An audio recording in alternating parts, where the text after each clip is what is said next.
Hi, I'm Michael Entler, and I am an associate of Monsieur Soeur, and I am responsible for wrangling stuff and things and making things and keeping things all together and editing and model making some stuff and set design and art direction and stuff. I'm Sarah. I'm another associate. I make stuff. I move stuff little tiny bits at a time, and I set up shots, and we all kind of do a little bit of everything. I'm Kara. Apparently I'm supposed to be really vague about what I do. But as Sarah said, we all do a little bit of everything. So I tend to focus on some model making, but mostly animation aspect. I'm Jeffrey Lubb, and I am an associate of Monsieur Soeur, and I do a little bit of everything, really. So, there. I'm Matthew Fluke. I'm one of the original 3 associates. I don't do a little of everything. Actually, the only thing I do is compose the music and do some sound design, and generally avoid the chaos of the actual filmmaking going on here. So, a number of years ago, probably too many years ago, probably a lot of years ago, a friend came to me who wanted to do something called film racing, and we did not know anything about film racing at the time, but I had just got a camera. I think I had just taken a little video course at PCC, and I had a little tape camera, and I said, sure, let's do this. And it was a 12-hour film race. And she told us, like, oh, there's going to be a lot of professional filmmakers making these films. So I kept thinking, like, what can we do that's different than anybody else that we would stand out? And so I wanted to get all these little ceramic miniatures, and we got all these, like, stuff at the dollar store that was all color coordinated, like reds and blues and greens and things. And so we set up and we did this little film in like 12 hours, and it was very silly, and we laughed a lot while we made this. It was about shaving and cauliflower or something and puppies that wrote bad poetry. And we finished it, and we came in, and the people were all there gathered at the drop-off spot. I think it was Rom Tom's or something. And this guy comes up and it's like, oh, were you guys in the film race? And we were like, oh, yeah. It's like, oh, but you have some crazy stories. And they're like, oh, yeah. Like, there's 3 of us in this. We made this film in like a 10 by 10 space, like a little set up on a table that we made. And this guy's like, oh yeah, we had to get our script writer was done, and he had to get it over to our first location shoot, and then we had to get a taxi cab ride over to KTU where we were editing on their Avid machines and set up for that. We're just like, yeah, and that sounds crazy. So, and we ended up actually placing, and we came in like third or 4th or something on our first attempt. And so we kind of just started from there and just gradually proceeded. And Matthew came on. I knew Matthew, and I knew his music, and I kind of trusted his music as a kind of the spirit and soul of how we wanted to sound. The very first film I did the music for. And that was that. And then I'll let Kara maybe bring in how we brought real stop motion into our films. So Yeah. I was talking with a friend one day, and we were saying, hell, I've never done stop motion animation. That seems pretty sweet. So we broke into a friend's apartment and rearranged his stuff on video until it all moved around, and then put it back and left his apartment and sent him the video as a prank. And he didn't really think it was that funny. I don't think he really could figure out what the video was, but it convinced us that we maybe could do a film race. I've been going to the H.P. Lovecraft Film Fest for a lot of years, and it seemed like a pretty good excuse to get folks together to make a film in a couple of days. And we had no clue what the heck we were doing. I paper machéed people's furniture. Like, I was like trying to shoot stuff while like knocking the tables, trying to get underneath.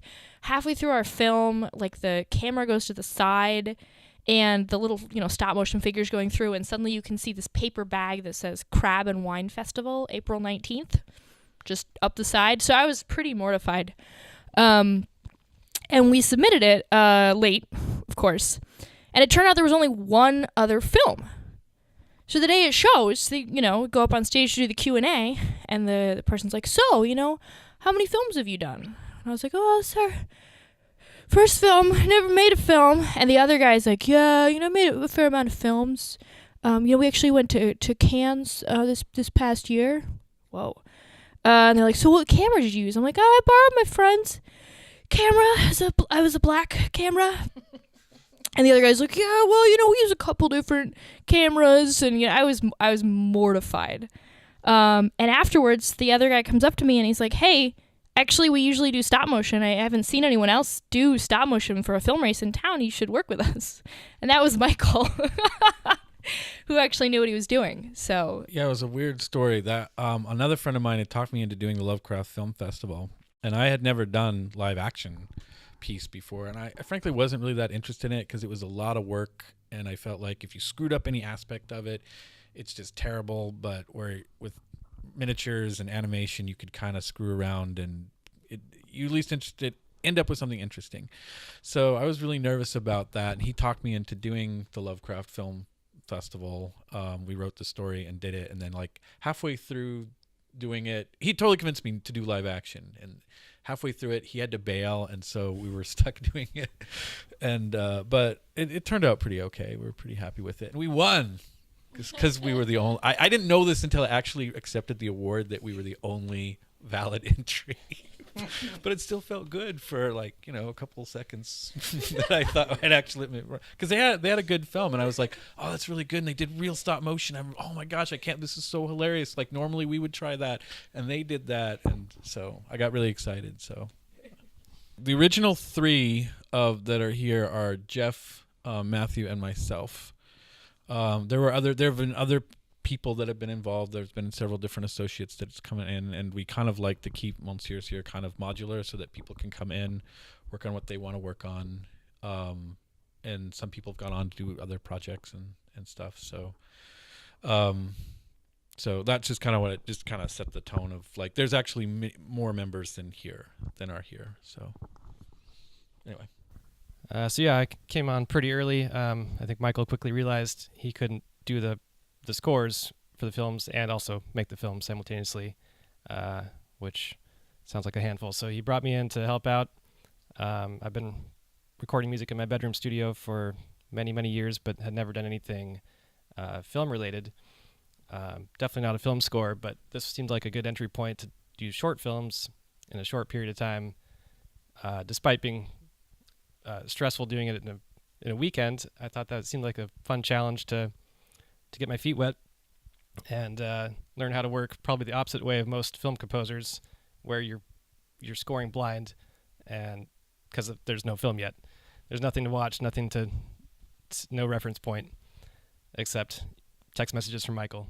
And darker, more buildy uppy, more build up. Exactly. I started to learn I learned his vocab sort of, and pieced it together, and I think we somehow right off the bat our styles clicked.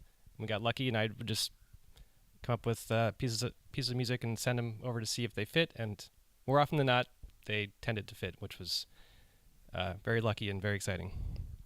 So my undergraduate degree was in design, and then I got into medical studies, and I always love to do stuff with my hands, and I haven't had a reason to do it. So Michael and I were friends. We were special friends. So it was a good opportunity for me to start working with my hands again. So I just started helping out with films. It's been maybe 7 films now, 6, 7 films I've kind of helped out with. Yeah, few years. So just trying to figure out what I can do. I started making stuff, setting up shots, tried my hand at animating. That was fun. So try to do some voices. So yeah, that's been my role. Just kind of jump in and see what I can do. We originally started this thing trying to make it kind of a collective, kind of a more ambiguous sort of artistic endeavor where you'd write something, everybody writes something, and everybody's involved in everything. And certain people have different certain roles that they're more prominent in, but most everybody does a little bit of everything. A month passed and my symptoms worsened. I found myself washing what seemed like blood off my hands in the middle of the night, after another stretch of missing time. My panics grew. The order of time and events became disjointed, unsorted in my mind. One thing that I've always liked to do is get people that have not a lot of artistic background, although we've been lucky to have a couple of people that do have good artistic background, that just have a passion for something and they'll learn how to do it. One of the first people that we work with that made our puppets with us had never really done anything like that before, but he had an amazing talent and he made these puppets, and it's just, he's moved on to other stuff. And the current person that's doing most of our sculpting, like we have this here, this is one of our characters, and she did the sculpting for that. And where did we put, oh, she's over here. And she did the sculpting work for this, Justine.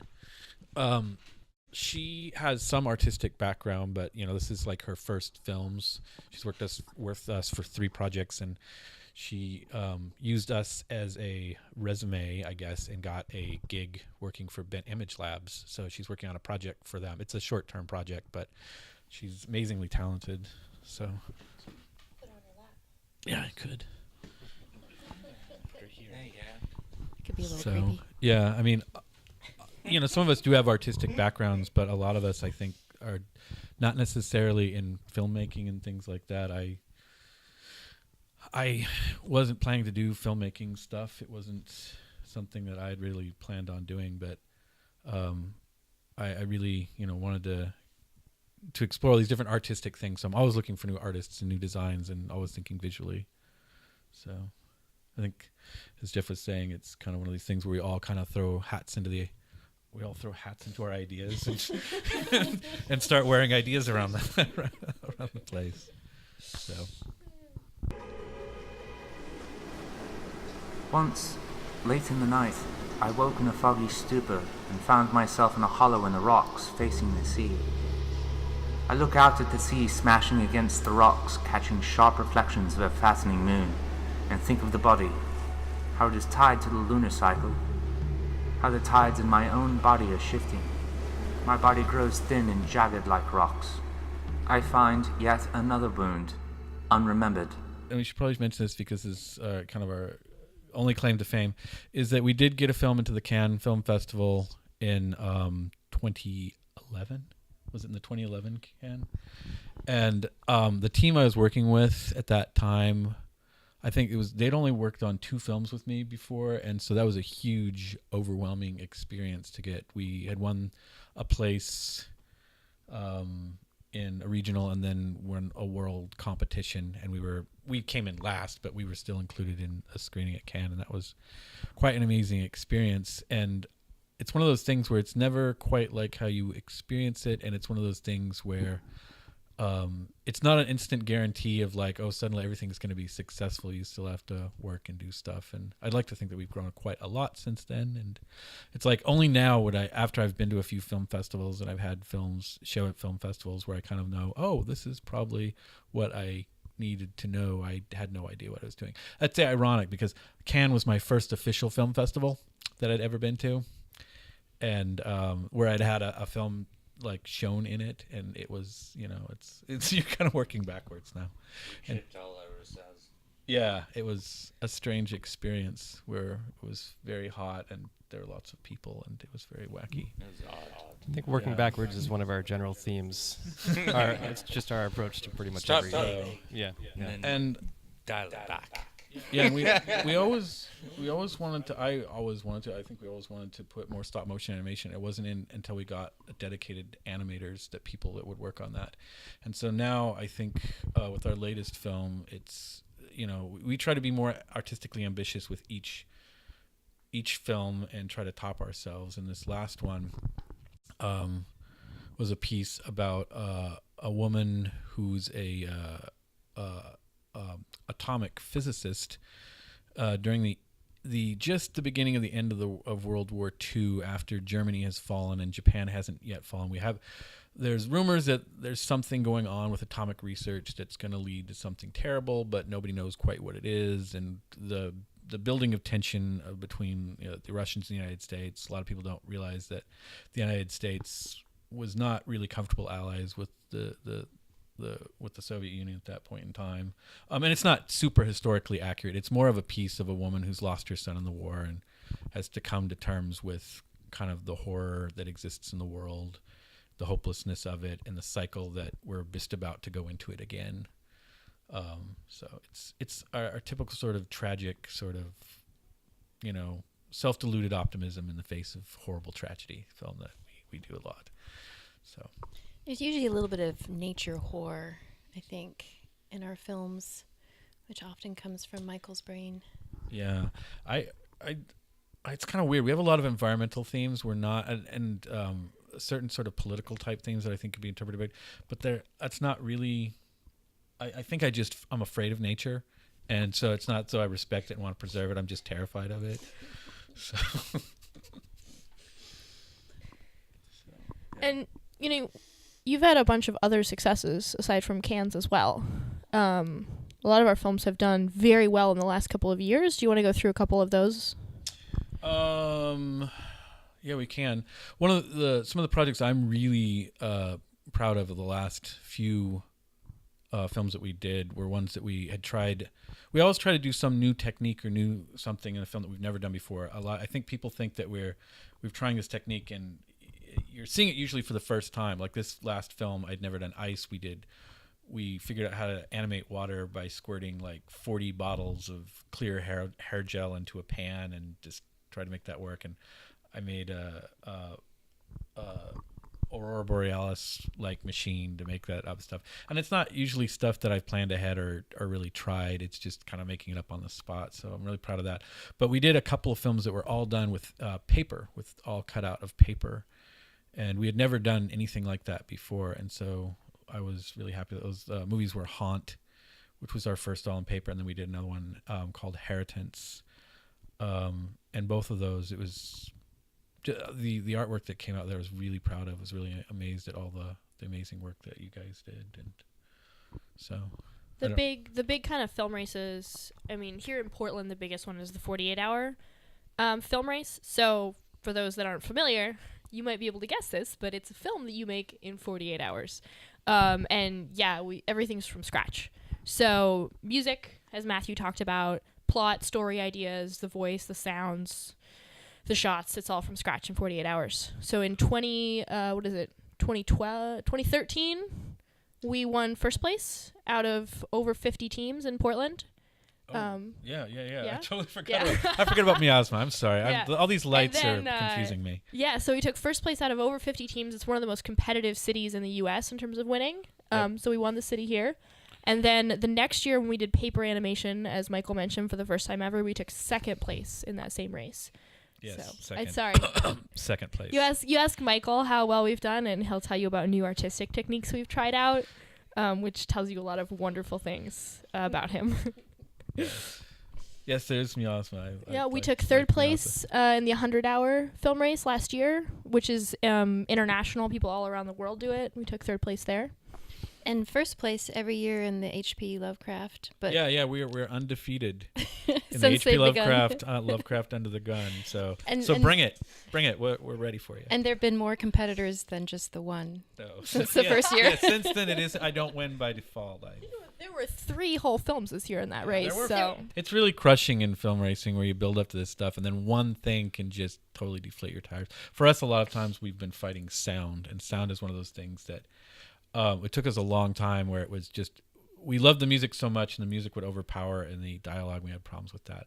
But another thing I wanted to stress when Kara was saying about we make everything from scratch, that includes armatures and everything like that. I remember we were at a little science fiction film festival. I think it's Steven who put it on. I can't remember Steven's last name, but I think there were some guys there that worked from Leica for Leica, and they were saying, "Oh, well, you guys probably have in your studio some armatures just ready lying around that are pre-made for this, right?" I'm like, "Studio? No, this is my living room, and no, we the wire, everything gets wound together, and everything gets made absolutely from scratch." And they were like, "Oh, whoa. Little tiny outfits. Yep, Little tiny chairs. Yep. Little tiny everything. We're talking. Oh, yeah. Show them that. Show them the studio. The Oh, studio. This is where it happens. Yeah, this is the studio. This It is all the happens studio. right here. This is a character we did for the last 48-hour film race, and we had to have some character that was affected by the legalization of marijuana in Portland. And so we had like a far future creature, and the character had to be named Cat or Cal. So we had a literal cat creature. And later on the calcified, well, it's not really a calcified baby, but it has a calcified horn, like a that's fallen off here. Cal, and the reason it was named Cal is because of the calcified horn there. So that was our attempt at horror for that. What you can see here, which I think is pretty cool, is I think this is an upside down piece of a like a bath rack, like a bathtub rack that was turned upside down and painted to look like a TriMet bus stop. If you're not here in Portland, this is kind of what our bus stops look like. Or kind of another example here is the wheel that you'll see on Cal's little cart here. We built that from scratch. That's wire with Sculpey around it. The Sculpey's baked, more wires put in it, then it's painted and kind of attached. So that's a pretty good example of us building stuff very much from scratch for our pieces. We had to use a bicycle part, so we didn't have a miniature bicycle. I had to build an entire bicycle from scratch with kind of working wheels. Which was pretty intimidating. But again, you get the prop you get, and we worked pretty hard to try to reproduce those in miniature. And you're talking making the sounds here. I remember once we're trying to get a sneeze effect, and we're snorting pepper downstairs, trying to get someone to sneeze so we can record it. Oh yeah. But it wouldn't work, so we just have noses. It was horrible. Don't make your own sound effects at home. Or the musical that you did here. And Oh yeah. That was another thing we did. We Yeah, we'll tried. talk about that. I think that turned out very well, and I think the only thing that killed us there was that we didn't have subtitles, and so it's impossible to follow without subtitles. But I thought the fact that that was one of our first full stop motion films that we actually did real stop motion throughout the entire film for a 48-hour, and on top of that, we chose to do it as a musical, and Matthew wrote the music, and we did the songs here, and we wrote them, and I still think they're kind of catchy, so there you go. And something jumped through a flaming hoop, too, right? And it was real fire. Yeah. Real Very fire. safe. I remember you out there with, what was it, a heat gun melting plastic and styrofoam. It's like, is this safe? Should we have, always safe. like, masks? Yeah, we don't worry about safety that much, just what it looks like. We're very safe. So here we've got some paper pieces from a film we did, Inheritance. That was a film for the 100-hour film race, which meant we had an entire 100 hours, which actually just means you kind of do a 72-hour film race, but you sleep. And so we decided to do a film 100% in paper. We had flat paper scenes that we kind of filmed that were 2D, but we also had 3D paper scenes. So we built all the furniture for a room from paper. You can see paper slippers, a paper rug. There's a very large whipped custard cream cake there that was not in the room, as you might imagine, and you can kind of see there what was a working weather vane that was on top of an entire paper house on top of a paper cliff with a paper sea below it. And it was a 3D paper house, so we kind of went all out. We figured we had 100 hours, we might as well really paper it up. We had films this year show at over a dozen festivals by submission around the country plus maybe Canada. we drove to Salt Lake City, Utah. There were some we drove we went to the second largest film festival in Utah. I think it's by the amount of submissions and how long it runs. It was a very cool film festival. It's a mostly genre, sci-fi, fantasy, horror, and met a lot of really cool filmmakers doing stuff. I like that. We've been in all 3 of the Portland film festivals included, so I'm hoping that we get in again this year. And that's neat because those are, filmmakers from more serious stuff. So the genre filmmakers, it's like, oh yeah, it's like can work on monsters and stuff like that, which I always love to do. And then the serious filmmakers, the Portland filmmakers doing important documentaries and things, and I just cut out some paper and well, I didn't cut it out actually. This is the horrifying fish tank where past puppets live, covered in layers of whatever happened with the previous shoot. So, for example, you put some characters in there from a snowy shoot, and now everyone's kind of a little snowy or a little dusty. But you can see a huge range of styles here. A lot of different folks have worked with Monsieur Soeur, as Michael said, and so the puppets have kind of looked a lot of different ways. So yeah, we have probably like 7 years worth of different props and characters from films with various stylings of artists that have worked with us. Some of the earliest ones are in my hallway, and they're pretty much decaying and full of dust. Speaking of the Portland Film Festival, I actually met a violinist named Nelly Kovalev at the first one that we had a film in, who I, not until I think 2 years after the fact, finally collaborated with. The last film, excuse me, the last film we just did, I finally scheduled her in and got her to come over and record some violin, so real strings on the score for the first time, whereas typically I'm working with keyboards, sample-based stuff.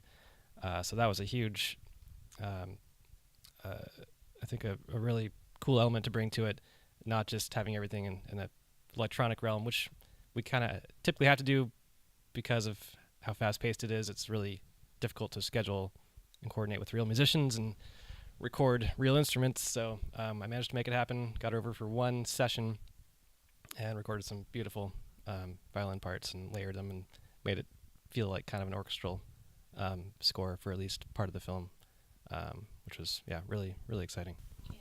When we heard That it, was brilliant. Yeah, it when we worked heard out it, really we were well. Really, blown really, away. Yeah. really good. Thank Nelly. Yeah. It's the best part of the film. Yeah, Matthew also hasn't always been able to assist us a couple times, and so one of our guest musical artists for one of the Lovecraft film races was Reber Clark, who worked with the Lovecraft Historical Society, and he's extremely talented, a pro at this. He had also never done film races before, so he was excited by the challenge. And then another friend, Devin, oh my gosh, I can't remember Devin's last name. Anyway, Devin has also worked on that as with us, and so there's been some other musical people. I've been very pleased at all the different types of artists that we've gotten to work with us, and I'm always looking for new artists and people to do stuff to replace these people as they wear out, like tires. Just kidding. What? All right, that was a little. But Even you, myself, Bobby. I am also modular. you and Matthew read each other's minds. Like he was saying, Matthew will just get texts, and whatever he sends often seems to be pretty close. And so, that happens a lot. I think the more you work with people, you start to get on the same wavelength. And They can just kind of feel how you're going. It's funny because the one time I think we did a film and we sent Matthew a clip of the movie that we're working on, and the next thing he sent was like, "No, I don't think I can use this, Matthew." I think that's the only time I've ever done it. That's the only time I've ever sent him footage to look at. Jinxed it. Yeah. This is a coat that's from our last film of Spring and Winter. This was handmade during the film race. The fur and the actual hide that this is made out of was from a local leather outfitter. Justine, one of our artists, did this amazing job. She also made the little mucklucks that are on the lead character, and the little hand-sewn shoes, and the sweater's the only thing that was pre-made, and she had to, it was too big, and so that was shrunk. But everything else, all of her clothing and everything was handmade and hand-stitched during the film race. So, as I mentioned before, she's now working on a project for Bent Image Labs, one of the premier advertising animation studios here in Portland. Really, really cool stuff. So I'm really proud of her. Her work is really exceptional, and looking forward to working with her again. Do you want to talk a little bit about what the process looks like? We make a film. Oh yeah, I mean, I think, the one goal that I have when I go into a film race is I want to do something on film that you think is impossible to do, and I've always wanted to do that. That's why I wanted to do the musical, the full stop motion. I always feel like, well, what can we do now that will blow people away, that makes people think that? Because when you were a little kid, you're like magician, filmmaker. Yes, that is very important. We, Monsieur Soeur, are not filmmakers. We are magicians. That's very important. We just don't saw ladies in half or anything like that. Not yet. Well, yeah, we don't talk about the one time. Not yet. But yeah, usually we start out, we immediately start brainstorming silly ideas. And we have like an overall artistic view of what we're going to do with the film. We usually have a material that we're going to work with. Like before this ice one, I went to Scrap, which is just off of Burnside in downtown, which is a great supplier of crafting materials. And their arrows are 10 to 6? Yes. Anyway, and I bought like almost all their foam. They had these foam squares, and I bought all their stock. It was probably like 100 foam squares, and bring them home, and it's like, oh, I think we can use these for ice. We'll do like an ice theme or something. So then I go out and we buy like 20 pounds of salt to use for the snow, and we're doing all this sort of stuff. And Last time we did snow, we used sugar. How did oh that? God, How did that what go? was just the dumbest thing? Was that sugar and It was flour? summer. There were lots of ants. That was just the dumbest That thing. was my idea. That was my fault. That was a sweet idea. I don't live here. Yes. It's being cleaned up for months. And it just reminds me of the first time we did snow, Jeff, and we didn't have... Neither of us were thinking salt or sugar, so we got all this yellow sand. Yeah. And we're like, and we shot it in black and white, so you couldn't tell it was yellow and it was for snow. And I was like, salt. That was all over the place. What were we thinking? That was terrible. Well, so It was usually everywhere. we I can't believe brainstorm. I can't believe you cleaned that up. It yeah. was a mess. It'll I take can't- a couple years. Anyway, what were you going to say, sir? Well, I was just thinking about the process. Like usually there's brainstorming. We can't quite settle on an idea, so then we just start making stuff.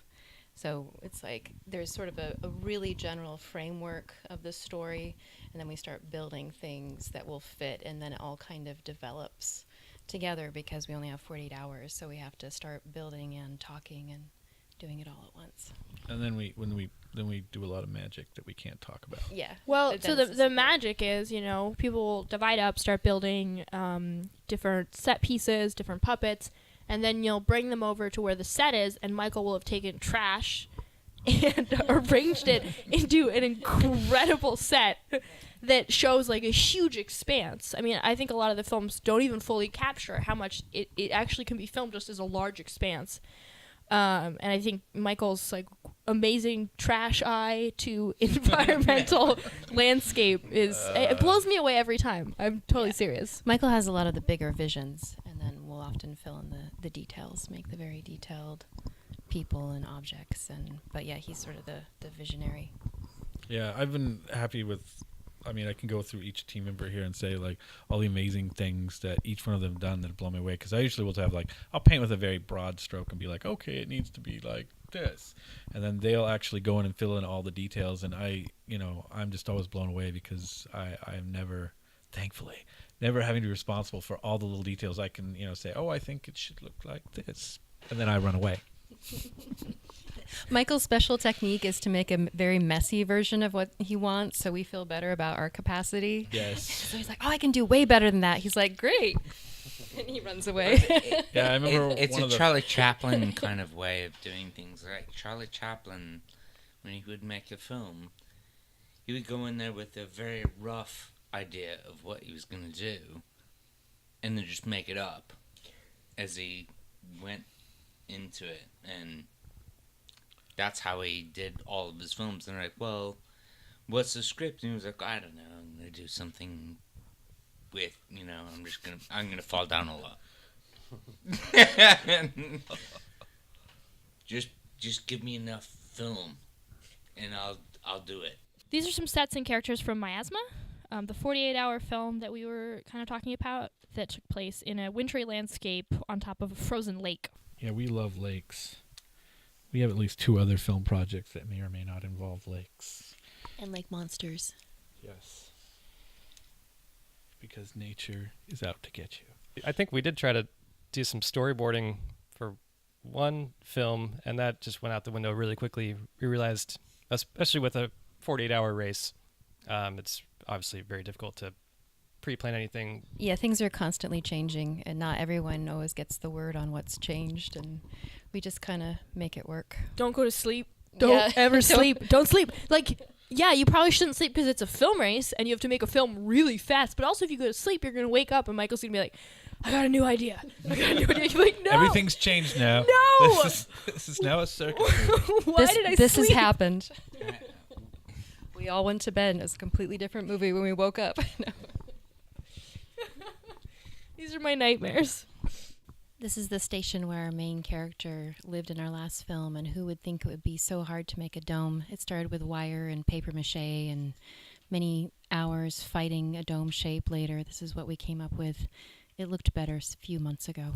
Well, Michael has like all of 5 hours sleep in 72 hours. I want to make sure that the audience gets all 72 to 100 hours worth of work, and they can see it on screen. They're not just like, oh, they totally slacked off there. I can see 15 minutes that they took a nap. I normally sleep underneath a table, and I have a little couch, Cot. like a cot. Caught. I have a cot. Army cot. Sleep under the table for a little bit. This cod Everybody is else? featured in the Lovecraft Film Festival winner of 2012. Good God, Short Short and and not ever elongating. So if you're curious about this cot that Jeff's it's all talking about about. sleeping. The last film we did, the last night, I was staying up to film it, and it got to be like 6 a.m. and I remember I couldn't remember what I had, like, I animated all these scenes, but I couldn't remember what I'd animated. Like, I got in a cab, and I was like, take me home, cab. And he's like, what's wrong with you? And I was like, I'm going to work in 3 hours. And he was like, no, you're not. You're really not. And then I woke up 2 hours later and was like, what did I film? Like, what footage is Michael looking at right now? there's a point when we're filmmaking, it becomes like muscle memory, and you just hope to God your muscles remember what you were supposed to do. The puppet was like soaked in blood, and I remember trying to wash it in the sink. Not real blood. Fake blood. And I'm trying to wash it. I'm thinking, oh no, he's gonna have to film something out. It's gonna be covered in blood. I just gotta get it clean. I gotta get the blood out. And I'm like blotting it. I'm like covered in fake blood. And it's 6 a.m. and I'm so tired. And I finally put his headless body with like a broken leg next to someone who was sleeping with a note that was like, please, I need emergency surgery when you wake up. And just hope that did it. I think sleep deprivation can be fun, but also one of the setbacks towards the end, because it's like if we were all well rested, we could really put it together, but it's, I don't know. Yeah, sleep deprivation. It's like, I just can't. You forget what you're doing. And I think one of the things about film racing, I mean, people will ask us, well, why don't you work on longer projects? And we kind of try to, but it's scheduling, and I think one of the things that artists, people making art, I don't mean, artists necessarily, but anybody making something creatively, I think that people given too much freedom generally will sputter and just not know where to start, whereas a film race, it's like you have to go. You don't have a chance to, we could do it this way, we could do it this way. No, you're going, and it's just, you're working with it, and it forces you to react and create. Forced focus, and we're all locked in an apartment this size together, and you make it happen. One day, out of the ordinary, a whipped custard cream cake is served to me. I suspect it is medicated with something, as the smell seems off, a bit too much sweet to conceal the intent. But as my hand reached for the cake, my whole arm twitched and spasmed of its own agenda. It felt alive, apart, uncontrollable. It reacts with better judgment than my own, I suspect. Wait, I want to hear everyone actually pronounce the name of the group that we're in. It took me years. I could not pronounce it for a long time, and I would have to get up and talk about our group. And Wait, you go last. You go first, Matthew. Wait, Kara, you spell it backwards. R. I can't do it. You. Wait. Are you serious?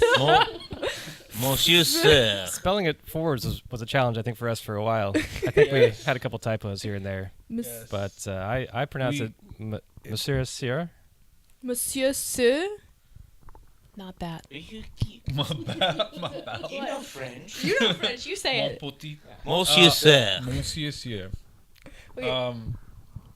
No. Wait, what about the other name that we sometimes find that we're working under? Yeah, Monsieur Soeur has a another sibling project called Amalus, which is much older than ruined it. Monsieur Soeur, which focuses mostly on weird horror, and occasionally the two will meet. Monsieur Soeur is more about strange, whimsical, wacky strangeness and somberness, and Amalus is always all about science is not your friend. I don't know. Just weird, sciencey horror, philosophical nonsense stuff. And then you have the side project, your cat videos. Oh yes, and my cat videos available at mycatvideos.com.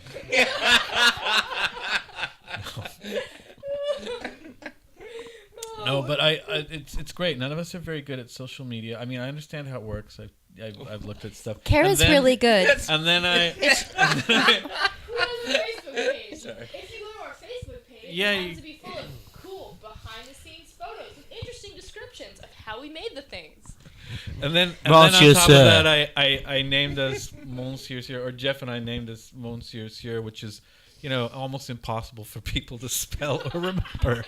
But it's a pun that works, in French and in English. It's Mr. Sister, and in Monsieur Soeur. So if French people are like, oh, that's very cute, that's very charming, and the English people are like, oh, Mr. Sister, that's very funny too. Does anyone No, ever they said don't. that? They just look at me like, I yeah. said that. Nobody else did that. So, but yes, we do have a Facebook page. We do have Twitter. I think we have some other social media, which is much not LinkedIn. used. Yeah, we use LinkedIn a lot. Do we? Really? I have LinkedIn. No. I think Kara has LinkedIn. I think I have LinkedIn. I think Sarah has LinkedIn, but I don't think we're at all linked into each other. The days waxed and waned amid the crash of the sea, and in my mind it had become as though I could walk between dreams and reality. The transcendence must be drawing close. Okay, some of that stuff we can't release on Vimeo or YouTube because It's illegal in Oh, the yeah, U.S. It's really secret. Yeah, I should say this. This is the Lovecraft Film Festival released 2014, and this has our film, the winner, the Somnifage on it, which is not my favorite film that we've done. I'm hoping they'll Don't sell films that way. it's just not our favorite film. I'm very proud of the sheer amount of technical and art that we put in it for such a short amount of time. We were like, oh my God, we're going to have 5 totally different sets. We're going to have all these visual effects, which take hours to render, and people are going to wonder how the hell we did it. And we had this crazy idea about this thing that eats dreams, and but anyway, it won, and it is on this, but I am hoping that they do a 2015 with our newer film winner on this. What was I going to say? Oh, and we can't show these videos that we submit to festivals online just anywhere because a lot of festivals won't pick up your films. This is a hint to other amateur filmmakers or indie filmmakers. Unless it has a lot of buzz on it. Film festivals like to have premieres, and they like to have films that aren't just available on Vimeo and YouTube. So the best thing is to have little trailers or teasers. And then when you're submitting to festivals, then you can submit the actual film. So this is why the last film that was very successful of ours that is available, I think, is Miasma. And that was... 2013. It was 2013's that. Yeah, and that's the one that we went to Filmapalooza for in New Orleans, which is a lovely, lovely city. So once it's been a couple of years and we're no longer as proud of the work that we did in a film, just then toss you it can out see there. it. Yeah. Yeah.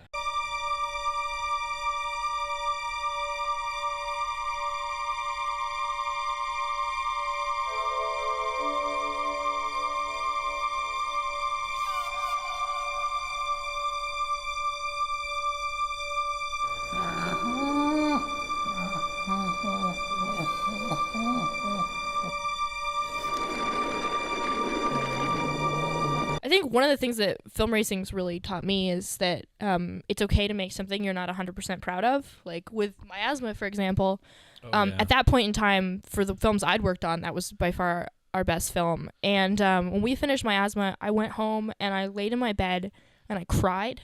And I cried and I cried. And my housemate came in and they're like, "What's wrong?" And I was like, "We just made a terrible film. No one will understand it." I was like heartbroken. Turns out I was just sleep deprived. Because a week later when I saw the film and I saw it with an audience, the audience loved it. It was a great film, it turns out. Really captivated people.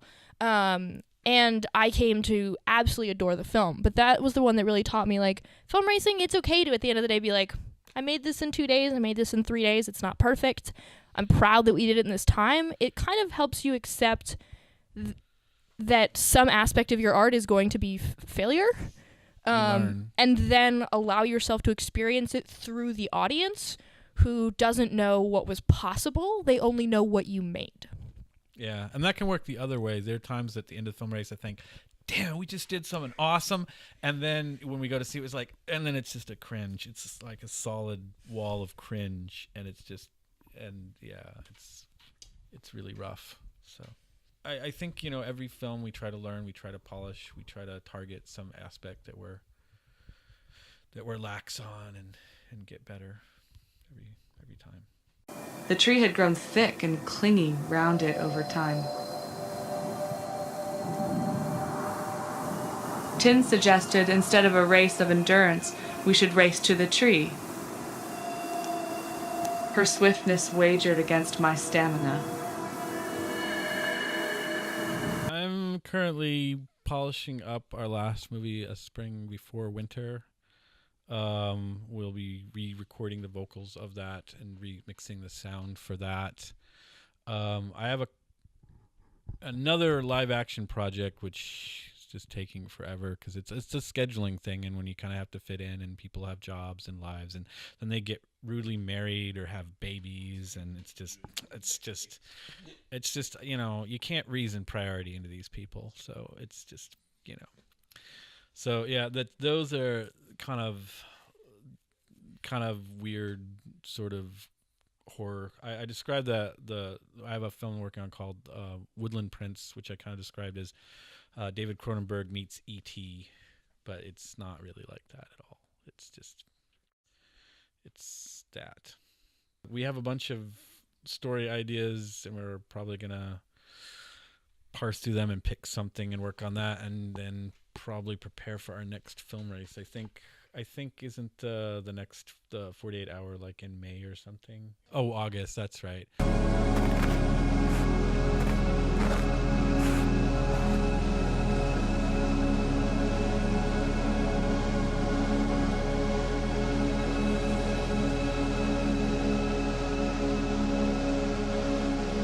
Darishla Lula, Darker, Shallow Dul, Nara Dishtan Arctera.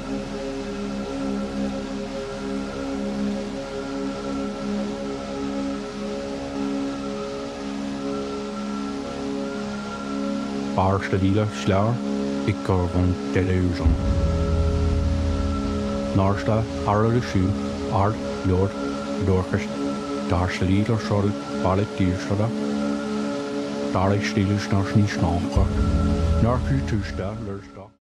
Matthew, are you in a band or something? Well, okay, so before I got involved in this film scoring with these guys, I think I mentioned previously I had been recording sad little songs in my bedroom studio for many, many years, which I still continue to do. And some of those see the light of day through a project I have, a band, a duo band called Pinscape. But most of my work I still do solo, whether it's for these film scores or solo electronic instrumental music that I record under the name Exit Signs. And I'm trying to branch that project out into more of a general film score licensing entity, not just another solo electronic dude making beats. So that's in progress, and working with this team has really helped me get on that path to learning how to work with other people and write music that fits along with visuals and a storyline and a narrative. And so yeah, just want to keep doing more of that, bigger and better projects, and hopefully more of these longer length film projects, because doing a film in a weekend is a lot of fun, but I really aspire to do something maybe not feature length, but closer to that, which is something Michael and I have talked about quite a bit over the years, and we're getting there slowly. Does this mean people can now pay you to score their films? I would love that. I pay Matthew in compliments. Not quite there yet. Yeah. That kind of works for now. And coincidentally, 2 years in a row, Matthew ended up playing live at the Portland Film Festival, totally unconnected to us. And we got films in, and I think Matthew knew we were getting films in, but I didn't know he was going to be playing live at the Portland Film Festival. Like, I think opening night one time, we just like, oh, Matthew's here. What are you doing here? Oh, I'm playing. Okay. So that was pretty cool. Matthew's magical. You should hire him to score your films. Thank you.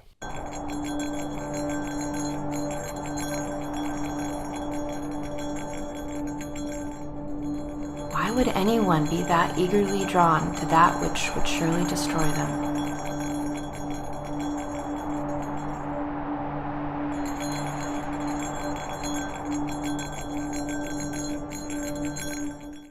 There's a couple people I know that working projects, and we've talked about having like a monthly meetup. And this is the thing with scheduling. Everybody's so busy. It's like, it's hilarious. You go to these film festivals and everybody's high on life, not anything else or alcohol, or being at a film festival.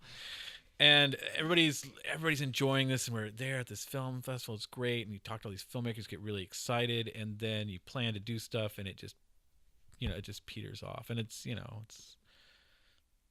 just what happens. It's interesting. But I mean, you meet great people and stuff, and sometimes you can, collaborate and work together, and sometimes it's just like, life happens. Because I didn't know how much, as an animator, I'm not really connected to the really big Portland animation community. And I've met Sven, who's the head of the local chapter and runs the Portland Animation Film Festival, which is amazing. And I've submitted a few times, and our stuff doesn't get in. I mean, our trick is that we can make a film that is passable within, and that does impress animators that work on this stuff for a long time. But a lot of times they can see through our smoke and mirrors of what you did. Oh well, this is just nonsense. But so looking at all these animated films that people do, I just feel like the key things that we need to have in it is a dog. Every animated film has to have a dog, and it has to have a theme that reflects a passage in life, like like a couple falling in love and then out of love in marriage and then coming back together with their dog. So that's the plot of our next film. I was gonna say, yeah. We have our next movie. As long as it has a jellyfish in it. And the horror of nature. Yes, a man-wife meet in the horror of nature, fight the horror of nature, and then they adopt a dog. A very cute, funny dog. Yes, not with tumors. I learned that lesson. Apparently my attempt at a lovable lead animal character failed because it was covered with tumors. Michael was like, how'd you like the really cute rat in the last film? And I was like, what? It was like a huge, really sickly rat with like nasty gashes that is in severe pain. Like, that's not like, call Disney. They would not be like, this is a good animal companion. Kids will love this. We had a dog in one of ours. Oh yeah, we did. We had a dog and it spoke weird spoke French. It wrote French in a threatening tone. And Kara has that. That's right. I don't think about that one because that's not on display here.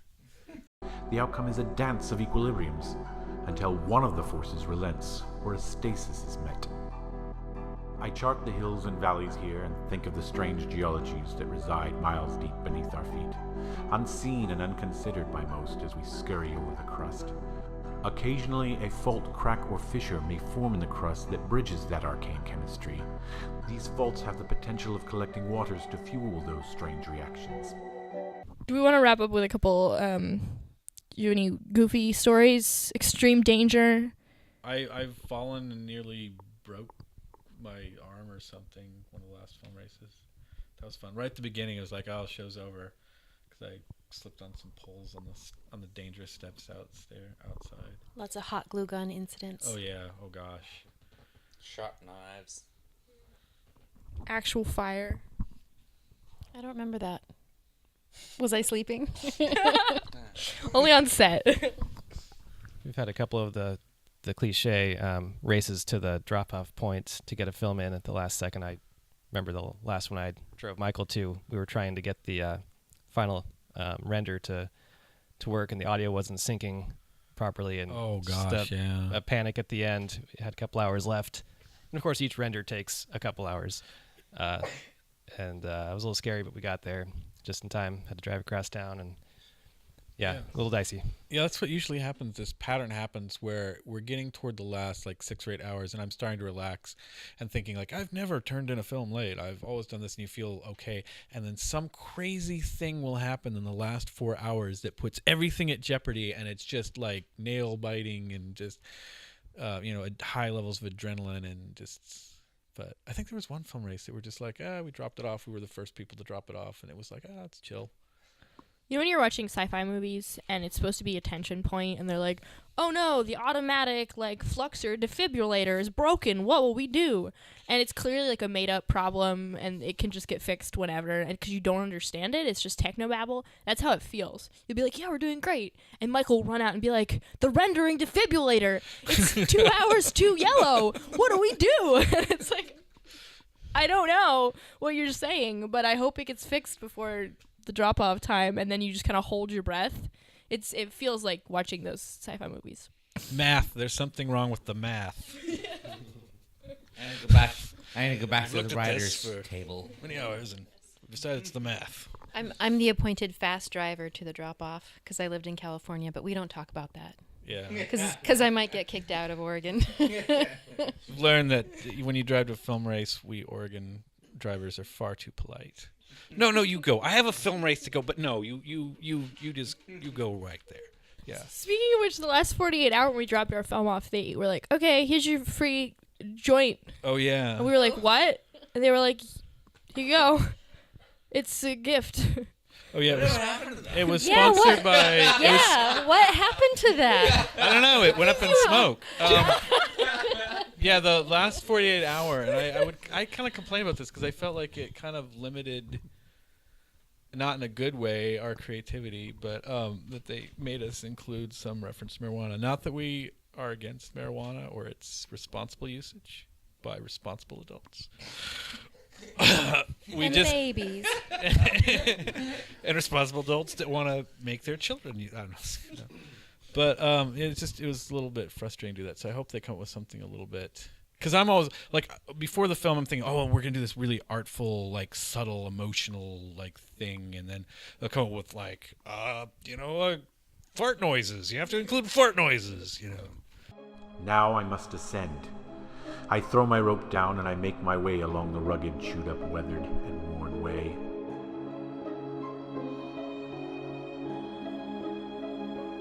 The walls turn shiny and strange, then they turn stranger still, and my heart races mad as I descend.